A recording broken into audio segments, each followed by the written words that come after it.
Ռեալը խաղում է Ժիրոնայի դեմ, կարող է նույնիսկ որ Ժիրոնան այսօր մեզ ուրախացնի, բայց կարող է։ Խաղը շատ լավն էր, այսօր պրям հետի կան լիդերները վերջնականապես այդ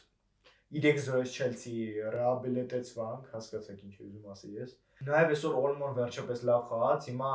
կոնկուրենցիա անելու Ֆերմինի ու Օլմոյի մոտ ու կստացի շատ վատ նորություն Ֆերմինը 2 շաբաթով տրավմա է ստացել, այն խաղում Ատլետիկի դեմ, երբ որ ես ինձ զիբիլերով է, չգիտեմ, որ տվեց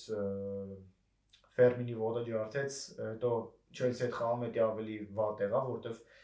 ինքը ավելի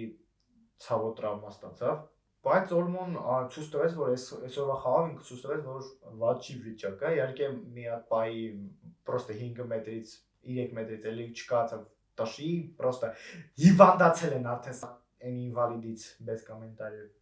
Այսքան կարտենք մեր վիդեոն, չհարդ լայք դե բաժանեք գրեթե, ես Գագոն, Վիսկա Բարսա, Վիսկա Կատալոնիա։